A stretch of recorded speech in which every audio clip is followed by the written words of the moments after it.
তানিম নূর পরিচালিত বনলতা এক্সপ্রেস সিনেমাটা দেখলাম। তো ভাবলাম এই ব্যাপারে আমার যেই দৃষ্টিভঙ্গি, আমার যেই অনেস্ট রিয়াকশন সেটাই বলবো।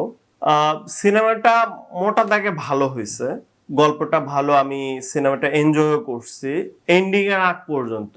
কিন্তু এন্ডিং এ এসে কিছু ঝামেলা এবং ওভারঅল সিনেমার ভালো দিক এবং খারাপ দিকটা আমি বলবো আজকে। চলেন শুরু করা যাক। প্রথমে যেটা বললাম যে সিনেমার গল্পটা ভালো, হুমায়ূন আহমেদের ভালো একটা উপন্যাস সিলেক্ট করছেন কাহিনীর জন্য, এটা খুব ভালো সিদ্ধান্ত। যদিও এই বইটা কিছুক্ষণ উপন্যাসটা হুমায়ূন আহমেদের সেরা উপন্যাসের ভিতরে পড়ে না, তবে এন্টারটেইনের জন্যই ঠিক আছে এবং সিনেমার গল্পটা দর্শকদেরকে খুব টাচ করতে পারছে এবং হইল গিয়া দর্শক এনজয় করতে পারে। হাসি দুঃখ সবগুলো প্রভাবিত করে, হাসির মুহূর্ত আসে, হল ভর্তি দর্শক হাসিতে ফেটে পড়ে, আবার যে ডার্ক হিউমার গুলো সেগুলো খুব টাচ করতে পারে এবং দর্শক সেটা এনজয় করছে। মাঝখানে আইসা আমার মনে হচ্ছিল যে অনেকদিন পরে বাংলাদেশি কোনো সিনেমা দেখে আমি মজা পাচ্ছি। সিনেমার ডায়লগ ডেলিভারি গুলো ভালো ছিল। হুমায়ূন আহমেদ যেরকমটা করছেন, হুমায়ূন আহমেদের পরের কোন সিনেমা মেকার মানে ওনার উপন্যাস থেকে বানানো কোন সিনেমা এতটা ভালো ডায়লগ ডেলিভারি হয় না। নাটক নাটক একটা ভাব ছিল। তো এইখানে অনেকটাই কেটে গেছে, কতটুকু কাটছে সেটা আমি পরে বলতেছি। আর অভিনেতাদের অভিনয়ও ভালো ছিল, ভুল ধরার জায়গায় খুব একটা নাই। আর ব্যাকগ্রাউন্ড মিউজিকও ভালো ছিল। একটা মিউজিক নিয়ে আমার আপত্তি আছে যেটা আমি পরে বলবো। এইবার আসে সমালোচনার জায়গায়। প্রথম কথা হইলো, এখানে দাবি করা হচ্ছে যে সিনেমাটা বানানো হয়েছে হুমায়ূন আহমেদের কিছুক্ষণ উপন্যাস থেকে। সিনেমাটা দেখে আসার পরে আমি উপন্যাসটা খুলে দেখলাম, উপন্যাসটা আমার পড়া ছিল না। দেখলাম যে বেশ কিছু জায়গায় সিনেমায় চেঞ্জ হয়েছে। আমি স্বীকার করি যে সিনেমা এবং উপন্যাস দুইটাই ভিন্ন ফরম্যাট, দুইটার ভাষাও আলাদা, তবে কিছু কথা থেকে যায়। সেটা হইলো গল্পের চরিত্রগুলো চেঞ্জ করছে, কাহিনীরও অনেক জায়গায় 12টা বাজাইছে। এটা সিনেমার জন্য দরকার ছিল কিনা আমি বুঝতে পারতেছি না, তবে আমি এটাকে খারাপ ভাবে দেখতেছি। মানে হুমায়ূন আহমেদ যেভাবে কল্পনা করছেন সেইভাবে এরা কল্পনা করতে পারে নাই। এটা পরিচালকদের এক ধরনের সীমাবদ্ধতাই আমি দেখি। এটার পেছনে অবশ্য পরিচালকের কোনো ভিন্ন চিন্তা থাকতে পারে, আহ এইটাকে আমি স্বীকার করি। ধরা যাক যে শ্যামল মাওলার যে চরিত্রটা হুমায়ূন আহমেদ উপন্যাসে লিখছে, ওইটা একটা মাওলানার চরিত্র, যে একটু কনজারভেটিভ, একটু রক্ষণশীল। এখানে সিনেমায় যেটা শ্যামল মাওলাকে দেখতে পাচ্ছেন যে একজন সাধারণ মানুষ। তো এইটা করার পেছনের কারণ হইতে পারে যে আমাদের সমাজ বা এই রক্ষণশীল সমাজ হয়তো এটা নিতে পারতো না। এটা যদি সিনেমায় দেখানো হইতো তাইলে হয়তো নানান ধরনের আপত্তি উঠতো, আমাদের তৌহিদি জনতা এটাকে হয়তো করতো, খারাপ ভাবে দেখতো। এটা হইতে পারে, এইটা ভেবে হয়তো এটা করে নাই। কিন্তু আমার তা মনে হয় না। হুমায়ূন আহমেদ পরিচালকদের থেকে মাস বেটার প্রগতিশীল ছিলেন এবং হুমায়ূন আহমেদের উপন্যাস নিয়ে কিন্তু কোনো পাঠকদের ভেতরে কোনো রকম কোনো সমালোচনা নাই। এটা হইতে পারে, বরং ওইটা বেশি ভালো হইতো যদি একজন মাওলানা চরিত্রকে রাখতো, সেটা খুব একটা খারাপ হইতো না। ধরেন শ্যামল ছায়া সিনেমাতে কিন্তু একজন মাওলানা আছে, মুক্তিযুদ্ধের যে সিনেমাটা, ওইখানে মাওলানার চরিত্রে রিয়াজ অভিনয় করছিল, তো ওইটা কিন্তু দর্শকের সমস্যা হয় নাই। এইখানে কেন সমস্যা হইতো? মানে এইখানে যদি পরিচালক রাখতো কি সমস্যা হইতো? এটা আমার ধারণা পরিচালকের একটা সীমাবদ্ধতা, ওনাদের বোঝারও ভুল। আমাদের সমাজের এই তৌহিদি জনতাকে অতিরিক্ত ভয় পাওয়ার একটা ফোবিয়া। আমার মনে হয় না যে এটা খুব একটা কাজের। বাংলাদেশে এই ধরনের সিনেমা বহু হয়েছে, আর বাংলাদেশের মানুষকে উগ্র ভাবা মানে আক্রমণ করার আগে যে আক্রমণ করার যে একটা ভয়ই করা, আমার মনে হয় যে এইটা খুব বাজে একটা ধারণা।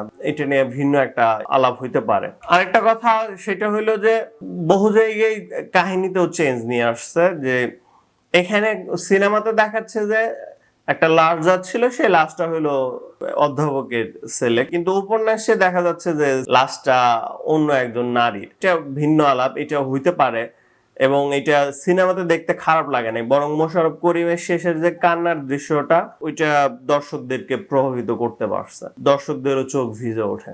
আরেকটা জায়গায় যেটা বলতে চাচ্ছি সেটা হইলো যে হুমায়ূন আহমেদের যে পরিমিতি বোধ, এই জিনিসটা তানিম নূরের ভেতরে ছিল না। তার ভেতরে পরিমিতি বোধের ঘাটতি দেখা গেছে। হুমায়ুন আহমেদ কল্পনা শক্তিতে তানিম নূরের থেকে মাচ বেটার ছিলেন। ওই যে ট্রেন যে থামানোর, শিকল টেনে যে থামানোর জঙ্গলের ভেতর যে ইটা আছে, ওইখানে হুমায়ুন আহমেদ উপন্যাসে লিখতেছেন কল্পনায় যেটা, যে তারা যখন ট্রেন থেকে নেমে যায় তখন ট্রেনের যেই পুলিশরা ছিল তারা ফাঁকা গুলি ছোড়ে এবং ওইখানে মন্ত্রীর বইয়ের পা মচকে যায় দ্রুত করার কারণে ট্রেন থেকে নামার সময়। এই জিনিসটা কল্পনায় খুব সুন্দর, বরং এটা বাস্তবতার কাছাকাছি থাকে, কিন্তু এইখানে সিনেমায় যেটা করছে এইটা হয় নাই। অরিজিনালিটির কাছাকাছি থাকতো, দর্শক আরো বেশি টেনশন ফিল করতো এবং আরো বেশি এঙ্গেজিং হইতো, আরো বেশি এন্টারটেইনিং হইতো। যারা এই ডিসিশন গুলো নিচ্ছে এবং যারা কিনা এই জিনিসগুলো যোগ করছে কিংবা বাদ দিছে, তাদের আমি মনে করবো যে বোঝার ভুল ছিল। তারা কল্পনা জিনিসটা বোঝেন। আমি একজন লেখক, আমি জানি যে বাস্তবতার কাছাকাছি রাখতে গেলে কি করতে হয়। হুমায়ুন আহমেদ এইখানে বেস্ট ছিলেন, বেটার ছিলেন। পরিচালক এটা পিক করতে পারেন, এটা ওনারও ব্যর্থতা। সমালোচনার আরেকটা জায়গা হইলো যে এইখানে দেখবেন যে শুরুতেই মিডিয়া পার্টনার হিসেবে হইচইকে এই করছে। হইচই হইতে পারে এইবারের সিনেমার মধ্যে বনলতা এক্সপ্রেস খুব ভালো সিনেমা হিসেবে প্রশংসা পাচ্ছে, সবাই প্রশংসা করতেছে এবং রিভিউয়াররাও ভালো প্রশংসা করতেছে, করতেই পারে, সেটা সমস্যা না। কথা হইলো এই যে কলকাতা, হইচই তো কলকাতার যে আশীর্বাদ, মাথায় হাত বুলানো, ওদের হাত বুলানো ছাড়া যেন বাংলাদেশি সিনেমা ভালো সিনেমা হইতে পারে না। এই যে এই ব্যাপারটা, এটা আমার মনে হয় আমাদের এড়ায় যাওয়া উচিত। এখনো হীনমন্যতা কাজ করে।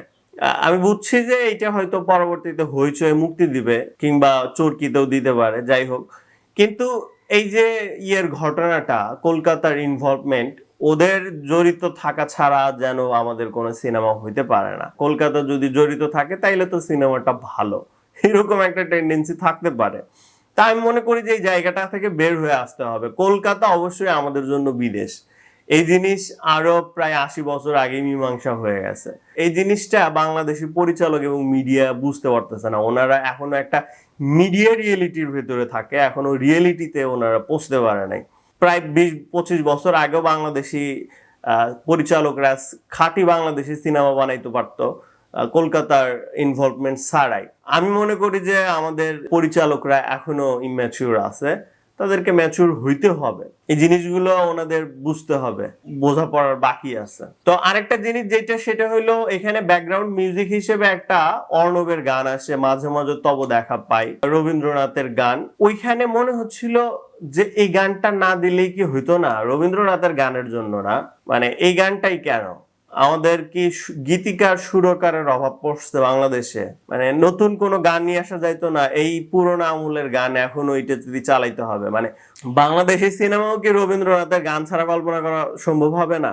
হ্যাঁ, আমি বুঝছি যে গানটার প্লেসমেন্ট ভালোই হয়েছে এবং হইলো গিয়া প্রথমে একটু ধাক্কা লাগছে, পরে একটু মজা লাগতেছিল, কিন্তু এইটা বাদ দিয়ে নতুন একটা গান হইলে কি আরো ভালো হইতো না? আরো কিছু ক্রিয়েটিভ মানুষ এটাতে যুক্ত হইতে পারতো। তো এই সিদ্ধান্তটাও আমি মনে করি যে খারাপই ছিল। আর লাস্ট যেটা বলবো সেটা হচ্ছে এন্ডিং বিষয়। আমার মনে হয়েছে যে এন্ডিংটা আসলে ঠিকঠাক হয় নাই, মানে সিনেমাটা আরো আগে দ্রুত শেষ করা উচিত ছিল। ওনারা কি করছে, একটা হুমায়ুন আহমেদের ইউনিভার্স তৈরি করার চেষ্টা করছে, ফারুক আরিয়াজকে নিয়ে আসছে ডক্টর হিসেবে।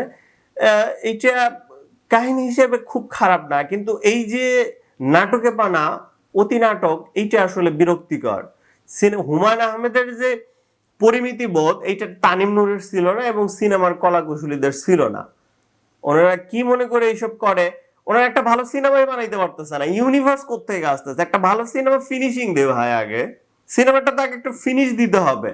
মানে অতি মাতব্বর হইতে গেছে, তুই ভালো একটা সিনেমাই বানাইতে পারতেছিস না, তোরা আবার ইউনিভার্স কোত্থেকে আসতেছে? সিনেমা হইতো, এটা ভালো সিনেমা হইতে পারতো, এই নাটকগুলো যদি না করতো খুব সমস্যা ছিল না। তো মানে আমাদের তো এগুলো দরকার নাই, এনজয় করছি, কিন্তু এই যে এই একটা ভালো সিনেমার যে সমস্যা, একটা ফিনিশিং হয় না, এটা কিছু হইলো? এন্ডিংটা বোঝার জন্য এই হুমায়ুন আহমেদের উপন্যাসটা পড়লাম। হুমায়ুন আহমেদ ওইখানে অনেক ভালো করছেন, ওনার যে পরিমিতি বোধ, এটা টপ নচ, নেক্সট লেভেলের। এই ধরনের জিনিসকে পিক করার মতো ক্ষমতা আমাদের পরিচালকদের এখনো হয় না আমার মনে হচ্ছে, মানে লেজে গোপরে করে ফেলছে। এবং হুমায়ুন আহমেদের আরো কিছু চমৎকার বিষয় ছিল যেটা উপন্যাসেই করতে পারবে। ওইখানে যে কাউসার, ওই যে ব্যান্ড পার্টের যে ভোকাল, ওর ওইখানে কাউসার লেখা, আমি উপন্যাসে পড়লাম কাউসার লেখা ছিল, এরা এটা পিক করতে পারে না। এটা কি চমৎকার একটা ডার্ক হিউমার, নিজেকে নিজে ঠাট্টা করার, এই জিনিসও পরিচালক ধরতে পারে নাই। তো আমি মনে করি যে হুমায়ুন আহমেদের উপন্যাস থেকে সিনেমা বানাইতে পারতো, আরো ভালো করা যাইতো। পরিচালক যদি আরেকটু ম্যাচিউর হইতো। উনিও অনেক সিনেমা বানাইছেন, উৎসব আমি দেখি নাই, কিন্তু এই যে জিনিসগুলো, ছোটখাটো ভুলগুলো, এইগুলো আসলে ওনাদের এড়ায় যাইতে হবে, ওনাদের আরো ভালো করতে হবে। যাই হোক, আশা করি তানিম নূর আরো ভালো সিনেমা বানাবেন। ভালো সিনেমা বানাইলে আমরাই প্রশংসা করব, আমরা খুশি হব, আরো দেখবো, আরো মানুষকে দেখতে উৎসাহ জানাবো। এই ধরনের সিনেমা বানাইলে মোটা দাগে ভালোই লাগবে, কিন্তু ওই মনের যে পুরা সুখটা, সেটা পাইতে দেয় না পরিচালকরা।